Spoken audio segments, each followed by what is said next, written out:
Welcome to the Accounting.BI video. This video is kind of designed to show some of our new functionality that we built for accountants or for group companies with different business units or finance teams, where the requirement might be, for an accounting firm, it would be, I have multiple clients' data on the system. Client one, I can't have a risk that they might refresh their Excel spreadsheet and get client two's data, right? So Mr. Care Home Limited, Billy's Bakery, the care home's data should not be shared with Billy's Bakery and vice versa. So I can manage my clients within here. The other use case would be large multinational company, head office in London. A subsidiary in India or Singapore should not see each other's data, whereas London should be able to see everyone's data, and then provide the kind of like strategic level, group level reporting. So that's the idea. We've called the function members. So within members, so let's say I've got, I'm an accounting firm. I have one client that I want to add to the system, but I only want that client to see all their data for that particular company, right?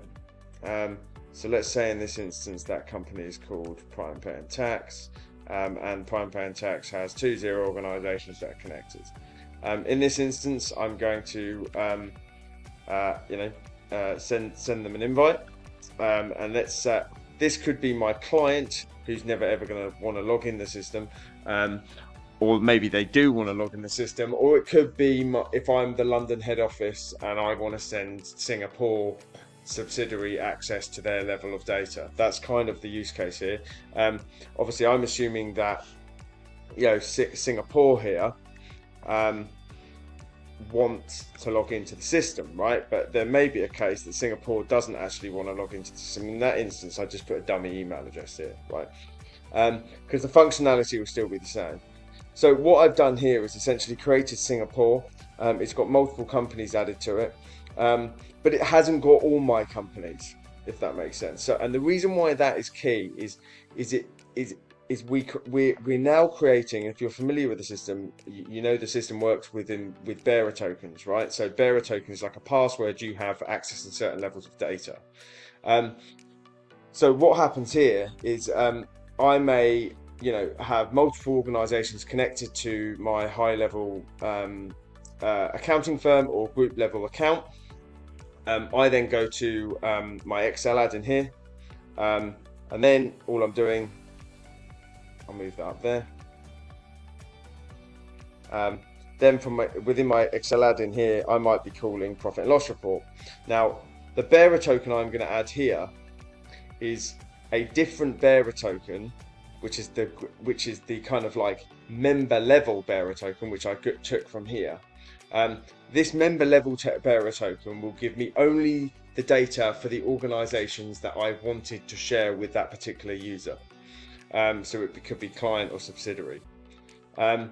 If I wanted to share every single piece of data that I have in my accounting platform, my Accounting.BI account, I'd be using this bearer token here. Now this bearer token here is like the super user bearer token. So you've got to be careful sharing that with people, because when they pull the data, they might be able to pull data for multiple for more clients or data that you didn't intend to share with them. So now I've connected that one there.